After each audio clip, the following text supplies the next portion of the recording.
하겠습니다. 사도행전 8장 1절에서 8절 말씀을 봉독해 드리도록 하겠습니다. 사울은 그가 죽임 당함을 마땅히 여기더라. 그날에 예루살렘에 있는 교회에 큰 박해가 있어 사도 외에는 다 유대와 사마리아 모든 땅으로 터지니라. 경건한 사람들이 스데반을 장사하고 위하여 크게 울더라. 사울이 교회를 잔멸할새 각 집에 들어가 남녀를 끌어다가 옥에 넘기니라. 그 터진 사람들이 두루 다니며 복음의 말씀을 전할새 빌립이 사마리아 성에 내려가 그리스도를 백성에게 전파하니 무리가 빌립의 말도 듣고 행하는 표적도 보고 한 마음으로 그가 하는 말을 따르더라. 많은 사람에게 붙었던 더러운 귀신들이 크게 소리를 지르며 나가고 또 많은 중풍병자와 못 걷는 사람이 나으니 그 성에 큰 기쁨이 있더라. 아멘. 복음은 우리의 삶을 바꿔놓습니다. 예수가 우리를 위하여 죽으셨다는 사실, 그것은 팩트이고 우리의 죄는 다 용서받았습니다. 과거, 현재, 미래의 죄까지. 우리의 죄는 예수 그리스도가 십자가의 단번에 죽으심으로 용서받은 것입니다. 그래서 과거 제사는 죄를 씻기 위해서 짐승의 피를 흘렸습니다. 짐승의 피를 내어서 대신 죄를 전가해서 하나님께 또 신에게 제물로 드리는 행위를 했죠. 그런데 오늘 예배는 짐승의 제사를 드리는, 짐승의 피를 흘리는 일을 하지 않습니다. 그 이유는 예수 그리스도가 단번에 십자가에 죽으셨기 때문에 그렇습니다. 이미 다 하나님이 직접 피를 흘리셨기 때문에 더 이상 피를 흘리지 않고 제사를 드리는 것이죠. 과거의 제사와 현재의 예배와 이 차이는 제물의 차이, 그리고 그 의도, 죄를 씻기 위하여 제사 드리는 것이 아니고 죄가 씻음 받았기 때문에, 다 용서받았기 때문에 감사하는 마음으로 예배를 드리는 것입니다. 그래서 조금 비슷한 것 같기도 하고 다른 것 같기도 하죠. 경배하고 경외하고 섬기고 이런 각오와 이런 마음은 똑같습니다. 제사 드릴 때도 경건하게 제사 드려야 하고 예배 드릴 때도 경건하게 예배를 드려야 합니다.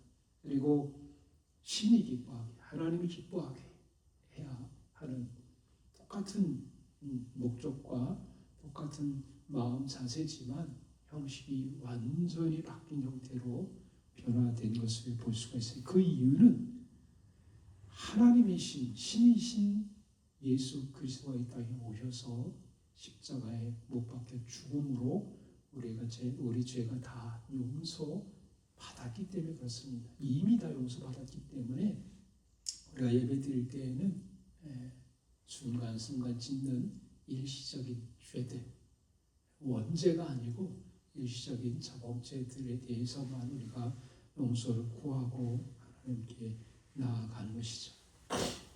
그래서 우리는 하나님의 자녀가 되었고 천국 갈 수 있는 자격이 주어졌습니다. 병이 다 치료된 것이죠. 암 환자가 어떤 약을 먹고 다 치료된 이후에 자기와 똑같은 병이 걸린 옆 사람이 있는데 약을 소개해 주지 않은 사람이 어디 있겠습니까?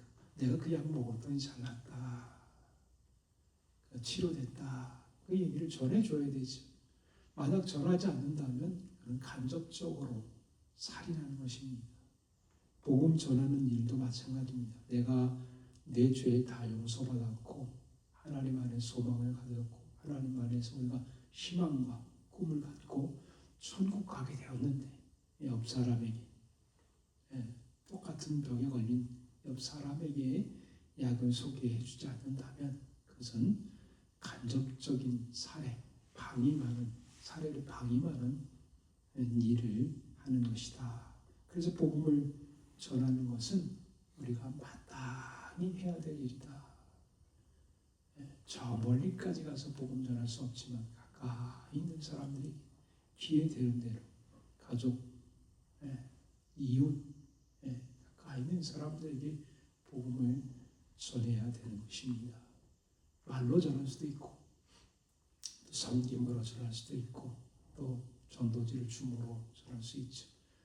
안드레는 그가 예수를 만난 연후에 자기 형제 베드로에게 아주 쉽게 전했습니다. 와보라. 자기가 스스로 예수에 대하여 설명할 수 없고 자기가 만난 예수에 대해서 잘 말할 수 있는 능력을 안 되지만 와봐. 설교 들어봐. 소개시켜주는 거죠. 알리는 것입니다. 사실 복음 전한다는 것이 그렇게 큰 일인 것 같지만 또 세세히 살펴보면 아주 쉬운 일입니다. 소개시켜주는 거예요. 이 사람 소개시켜듯이 예수라는 분을 친구로 또 함께 동반자로 인생을 살아가는 분으로 우리가 소개시켜주는 것이죠. 저의 인생에서도 예수가 굉장히 이 일생일대를 변화시키는 중요한 역할을 해주셨습니다. 중학교 3학년 때 친구 하나가 전주에 교회 가게 됐는데 그 친구가 교회 가자. 그 당시만 해도 뭐 할 일이 없어서 추운데 크리스마스가 돼서 교회 가게 됐고 그 이후로 교회 생활을 하기 시작했으며 아버지의 반대도 있었지만 교회 다니면서 또 동생을 전도하고 그 동생이 교회 다니게 되고 또 사촌 동생도 교회 다니게 하고 했던 기억들이 납니다. 물론 다 그들이 교회 다니는 건 아닙니다. 또 아직도 기도 제목이고 그들이 더 교회를 잘 다녔으면 좋겠다 그런 생각을 해보게 되는데 교회까지는 다니지 않더라도 예수를 만나고 예수를 전할 수 있는 그런 사람으로 바뀌어가야 된다. 사울은 스데반의 죽음을 보면서 교회를 핍박하는 사람이었습니다. 예루살렘에 머물면서 예수 믿는 사람들을 다 잡아다가 감옥에 가두는 역할을 사울이 했던 것이죠. 그런데 그 사람들이 사울의 핍박에 의해서 다 흩어지게 되고 흩어진 그 결과 오히려 복음이 땅끝까지 전해지는 중요한 계기가 됐다. 너희는 가서 모든 족속으로 제자를 삼아 아버지와 아들과 성령의 이름으로 세례를 베풀고 내가 너희에게 분부한 모든 것을 가르쳐 지키게 하라. 볼지어다 내가 세상 끝날까지 너희와 항상 함께 하시리라. 마태복음 28장 18절에서 20절의 지상 명령을 성취하는 계기가 됐다. 핍박이나 박해가 오히려 복음 전하는 굉장히 중요한 동기가 됐던 것을 볼 수가 있어요. 우리가 코로나가 전 세계를 움츠리게 만들고 또 집 밖으로 나오지 못하게 한 기능을 했지만 또 한편으로 디지털, 인터넷, 또 영상 이런 문화를 확산하는 굉장히 중요한 계기가 됐던 것이죠. 마트들은 다 죽었지만 또 쿠팡이라는 기업이 태동하고 어마어마하게 거대해지는 역할을 했다. 변화하는 거죠. 사회가 변화하고 시대가 변하는 중요한 역할이 이 코로나라는 박테리아 때문에 생겨난 결과물이 아닌가 싶습니다. 흩어지는 사람들은 다 이유가 있습니다. 굉장히 중요한 이유는 살기 위해서입니다. 살기 위해서. 생계를 위해서 흩어집니다. 직장을 따라서 또 학교를 따라서 먹을 것을 따라서 흩어지는 것이. 그리고 박해가 있고 이 박해는 인위적인 박해도 있지만 자연재해적인 박해도 있습니다. 과거 북유럽의 그 드라마들을 보거나 영화들을 보면 추위 때문에 계속 그 사람들은 남쪽으로 새로운 땅을 향해서 내려옵니다. 살고 싶은 땅, 살기 좋은 나라를 따라서 쭉 내려오다 보니까 영국을 침공하기도 하고 또 뭐 이제 쭉 내려오는 거죠. 북유럽 쪽에서 이렇게 배를 타고서. 그래서 바이킹들이 그냥 뭐 우리 심심하니까 우리 배 타고 나가서 싸우자 이게 아니고 생존을 위해서 자신들의 생존을 위해서 그들은 남쪽으로 내려오면서 소위 어떻게 역사는 평가하는지 모르지만 바이킹이 되어서 해적 역할을 하면서 살았던 것이죠. 마찬가지로 잉글랜드의 대영 제국도 조그마한 나라에서 툭탁툭탁 싸우면서 네 나라로 싸우다가 그들은 바다를 향해서 나아가게 돼서 굉장히 해군 능력이 발전하는 중요한 계기가 됐던 게 흩어진다고 나쁜 것이 아니고 흩어지면서 생겨난 그런 역할, 그런 기능, 그런 목적들이 새롭게 생겨난 것을 보면 집을 얻기 위해서 새로운 지역으로 새로운 도시로 나아가거나 혼인하여 흩어지거나 또 직장을 따라서 흩어지는 경우들이 많죠. 요즘은 뭐 신도시 생기면서 굉장히 많은 사람들이 이 구시가지에 살다가 신시가지로 새로운 도시로 신도시로 떠나는 경우들이 굉장히 많습니다. 그래서 젊은 사람들은 다 신도시에 살고 어르신들은 다 이제 구도심에 사는 결과물이 생겨난 것이죠. 근데 그것이 안 좋은 것이 아니고 새로운 일을 일으키는 동기가 된다. 오늘 본문을 통해서 어떤 일이 일어났는지 살펴보겠습니다. 첫 번째는 힘들고 어려운 고난 중에서도 복음을 전하며 살게 되었다. 복음 전하며 살게 되었다. 흩어진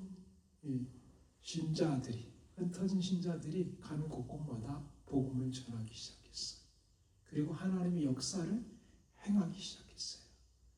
병을 치료하기도 하고 낫기도 하고 그리고 예수에 대해서 전하기도 했던 것이죠.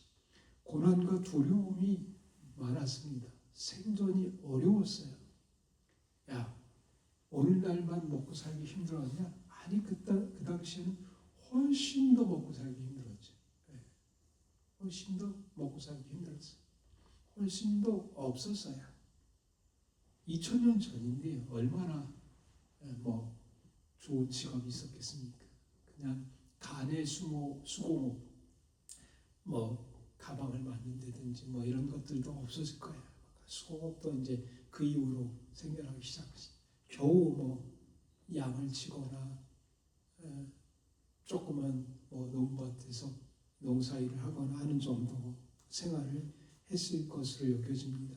그것도 이동한 사람이 뭐 있겠습니까? 이사해서 새로운 지역으로 흩어지면 이게 돈을 모았다가 가서 돈을 쓰는 구조가 아니고 대비 전혀 안 돼 있는데 박해가 계속 심해지니까 어쩔 수 없이 새로운 땅, 새로운 지역으로 가서 살게 되니까 정말 살기 힘들었겠죠. 우리가 6.25 사변 때 평양에 있어 내려온 사람들의 삶을 보면 판도촌에서 초가집에서 겨우 근근히 살던 삶이 있습니다. 그 어려웠던 시절들을 그들은 기억하는 것이. 그래서 들 쓰고 들 먹고 허리띠를 졸라매면서 자녀들을 양육하고 너만은 좀 학교 잘 다녀서 잘 컸으면 좋겠다. 그 결과 그들의 자녀들이 자리매김하면서 점점 저축하고 또 투자하고 집을 사고 해서 안정적인 삶을 살게 됩니다. 그 부모들은 그들을 향하여 얘기합니다. 집부터 사라. 집은 있어야 된다. 누구차 강조하죠. 차 사지 말라. 집부터 사라. 그래서 이주했던 사람들의 삶하고 기존에 살았던 삶과는 굉장히 큰 차이를 보이게 되는데 그럼에도 불구하고 예수 믿었던 예루살렘 교회 교인들은 흩어진 자리에서 생존조차 힘들었던 상황 중에서도 복음 전하는 일을 그치지 않았다. 전했다. 2차 세계대전 당시에 코리테 붐이라는 여자분이 있었어요. 그 가족도 굉장히 나치에 점령하여서 힘들게 살았죠. 그가 네덜란드 사람이었는데 유대인들을 독일인들이 많이 죽이지 않았습니까? 그래서 유대인들을 보호해주고 집에서 이렇게 생존할 수 있도록 했어요. 그가 그 집에서 유일하게 한 6명 정도 유대인들을 이렇게 보호해 줄 수 있는 공간이 있었는데, 그래서 6명들을 지켜주다가 나중에 그 일이 발각이 나서 수용소에 들어가서 죽음 앞에 서게 됐던 것이죠. 그런데 그곳에서도 코리테 붐 여사는 복음을 전했고, 그는 그곳에서 풀려나면서 생존해서 지역 다니면서 복음 전하는 사역을 했습니다. 그녀는 이런 말을 했어요. 어두운 동굴에 빛을 가져오는 유일한 방법은 촛불을 켜는 것입니다. 하나님은 우리의 빛이십니다. 하나님밖에 빛이 없다고 강조했습니다. 두 번째로는 복음을 모든 사람과 온 땅에 전해야 된다라는 것입니다. 빌립은 사마리아 지역에 가서 그곳 사람들에게 복음을 전했어요. 사마리아 지역은 보통 혼혈 사람들이라고 해서 유대인들과 다른 이방인들과 함께 섞여야 됩니다. 경제적으로 어렵거나 핍박이 오거나 상황이 어려워지면 기존의 삶을 살던 방식에서 못 살고 다른 민족, 다른 사람들과 이제 섞이게 되죠. 그래서 혼혈 민족으로 이렇게 함께 살던 지역이 이제 사마리아 지역이었어요. 유대인들을 경멸하죠. 쟤네들은 우리와 다른 사람이야. 우리보다 못한 사람이야. 우리보다 낮은 사람이야. 우리에 들어올 수 없어. 우리 가운데 들어올 수 없어. 라고 해서 아예 그 지역을 가지도, 그들 사람과 교류하지도 않았어요.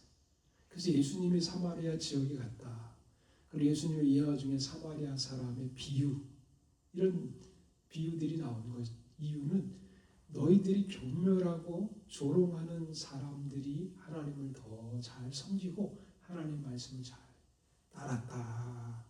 너희는 하나님을 버리고 하나님을 잊고 살고 있지만 사마리아 지역 사람들이 이렇게 하나님을 섬겼다라는 것을 강조하면서 사마리아 사람들의 이야기를 거론하고 있어요. 빌립은 사마리아 사람들을 위해서 복음 전했다. 왜요? 박해가 찾아오고 갈 데가 없어지니까 사마리아 지역에 가서 그 복음 전하는 일을 꿋꿋하게 했던 것이죠. 요즘은 우리나라에서 이주민 선교가 굉장히 왕성하게 일어나고 있습니다. 오히려 한국인들은 잘 예수를 믿지 않는데 이주했던 사람들, 이주한 사람들, 동남아시아에서 이주한 사람들, 중앙아시아에서 이주해 내려온 사람들은 훨씬 신앙을 갖고 예수를 믿는 경우들이 많아요. 북한에서 탈북했던 사람들도 예수 믿는 사람들이 많아지고 있어요. 교회가 그들을 품고 있는 것이죠. 소위 한국 토종 단일 민족의 사람들은 그렇게 그들을 환대하거나 그들을 위하여 복음 전하는 일을 늘 하는데 이주민 사역들이 왕성하게 일어나고 있는 것을 볼 수가 있어요. 우리나라도 언더우드라는 선교사가 벌써 100년, 140년 넘는 세월이 지났죠. 1884년 4월 5일 부활절날, 그의 나이 24살. 이제 뉴욕 대학에서 화학을 전공해서 대학을 졸업하고 신학대학원을 나오는 그 나이에, 24살의 나이에 한국 땅을 밟게 됩니다. 한국에 들어와서 조그마한 나라, 무명의 나라. 그는 중국 선교를 꿈꾸고 있었는데 조선에 대한 이야기를 듣고 내가 조선으로 가야겠다 해서 언더우드 선교사가 24살의 나이, 우리 성민이보다 한 2살 많네. 그러니까 24살의 나이에 인천 제물포 항우에 알렌 선교사와 함께 부활절 날 오게 됩니다. 그는 그 젊음을 자신의 젊음을 한국 조선을 위해서 선교하면서 교회를 세우고 세문안교회를 세우고 또 면이 전문 학교를 세우고 세브란스 병원을 세우고 경신고등학교를 세우고 교회를 세우고 학교를 세우고 그 지역에 병원을 세우는 일을 하게 됩니다. 아주 작은 일이었죠. 그때 세브란스 병원을 제중원이라고 불렀어요. 제중원. 물론 국가의 도움도 받고 고종 황제의 도움도 받게 했어요. 그래서 시작할 수 있었지만 알렌 선교사와 함께 한국의 복음화를 위해서 드려지기 시작했어요. 불과 140여 년 전에 한국의 교회와 학교와 서구 병원이 시작되게 되었다는 것입니다. 제가 챗GPT에 물어봤어요. 한국의 경제 순위가 어느 정도 되냐. 그랬더니 저는 한 70% 정도 되는 줄 알았어요. 그랬더니 챗GPT가 막 이렇게 대한민국의 경제 규모, 무역 규모, 생활 수준을 따졌더니 세계 상위 5%에서 10% 사이라고 합니다. 우리나라가 세계 경제 규모나 무역 규모나 생활 수준으로 따져서 세계 상위 5%에서 10% 수준이에요. 부자 나라입니다. 그 대한민국에 태어났다. 우리는 잘 못 느껴요. 매일매일 살기가 빡빡하고 그저 그렇게 살아가는 것 같은데 세계적 규모로 보면 대한민국이라는 나라가 상위 5%에 10% 사이에 들어가는 나라입니다. 만약 그 중에 5%에서 10% 사이에 또 5%에 10% 사이에 들어간다면 최상위 라인이죠. 요즘 한국 사회의 평균 갈라치기라는 말이 있어요. 너무 기대 수준이 높고 너무 좋은 학교, 너무 좋은 기업, 너무 좋은 연봉만 이렇게 바라보다 보니까 자기가 평균 정도 또 잘 사는지조차도 모르고 행복감이 점점점 잃고 있다는 거예요. 이게 심각하다는 거예요. 우리 잘 살고 있고 좋은데 누가 봐도 어느 나라 사람이 봐도 쟤네는 진짜 좋은 형편에, 좋은 여건에, 좋은 시스템에 잘 살고 있는데 우리는 그렇게 못 느끼고 있다. 왜? 너무 높아. 기대 수준이 너무 높아. 아파트에 살아야지, 서울에 살아야지, 차 있어야 되지, 얼마 받아야 되지. 기대 수준을 너무 높이기보다 우리의 삶을 잘 평가하고 하루하루 아주 보통의 하루에 대해서 감사하면서 살아야 되지 않을까.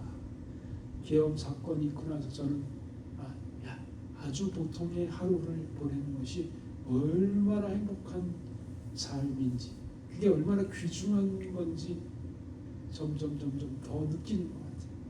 사회가 온난해지면 온난해질수록 핍박이나 박해나 자연재해가 생기면 생길수록 우리 하루 한 끼, 두 끼, 세 끼 밥을 먹고 산다는 것에 대하여 감사하며 살아가야 되지 않을까.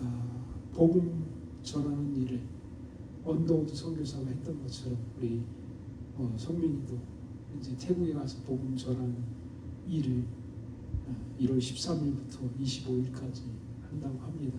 위해서 기도해 주시고 또 귀한 기회가 되면 훗날 태국이나 선교사들을 후원하는 귀한 보내는 또 선교사가 되기를 바랍니다. 세 번째는 복음은 큰 기쁨을 가져다 준다. 복음은 능력이 있습니다.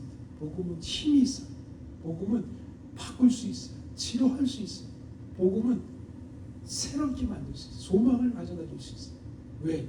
하나님이 우리의 죄를 짊어지시기 위하여 우리의 몸을 입고 태어났다는 사실. 우리와 똑같은 몸. 하나님이 입은 귀한 몸이라는 거예요. 내 몸은, 내 육체는 안 좋은 것이 아니고, 안 좋은 상태가 아니고 천사들보다 위에 있는 하나님이 입으실 만큼의 귀중한 가치 있는 몸이다 라는 사실이, 그리고 경제 대국가 아닙니까? 5% 10% 상위 속해 있는 사람들이 우리는 한국 사람이라고 한다면, 한국 국적을 가진 사람이라면 전 세계에서 5%에 10% 안에 들어가는 그런 사람들이 굉장히 수준 높은 사람들이죠. 그 역할과 기능을 다 하면서도 잘 섬기게 되기를 바랍니다. 복음은 우리를 이렇게 바꾸어 놓았습니다. 한국의 기적을 일으켰고 그 어려운 상황에서 굶주렸던 6.25 사변 이후의 생활, 그리고 혼란했던 갈등의 시대를 넘고 2024년도 민주주의와 또 번영하는 자본주의의 아름다운 꽃을 피운 나라입니다. 한강의 기적을 일으킨 용이죠. 4대 용 중에 하나죠. 아시아에 우뚝 솟은 나라. 그리고 이제는 미국 기업들을 인수해서 미국 땅에서도 대한민국 기업들이 아주 중차대한 역할을 하고 있습니다. 별 볼 일 없어 보이고 그냥 흘러나오는 그냥 그런 소식 같지만 SK 하이닉스가 인디아나 주에 큰 HBM 공장을 짓고, 또 텍사스에 삼성전자가 큰 기업을 짓고, 하나가 미국의 조선업, 해운업을 하고 있는 배를 만드는 큰 조선업 공장을 사고, 그리고 뉴욕이나 곳곳에 투자 은행들이나 기업들이 호텔과 빌딩들을 사는 이런 일들이 일어난다는 것은 대한민국이 굉장히 큰 능력을 발휘하고 있다. 개개인에게 느껴지지 않는 부분이긴 하지만 그럼에도 불구하고 하나님께서 우리나라를 사용하시고 있고 복음을 전하는 도구로 쓰고 있다라는 사실입니다. 하나님은 복음을 통해서 큰 기쁨을 제공해 주고 병자를 치료하는 놀라운 일을 행하고 있습니다. 흩어진 성도들은 고난을 두려워하기보다 복음 전하는 일에 또 복음을 전해 기쁨을 가득하게 하는 일에 그 역할을 잘 감당하게 되기를 주의 이름으로 축복드리며 기도하겠습니다.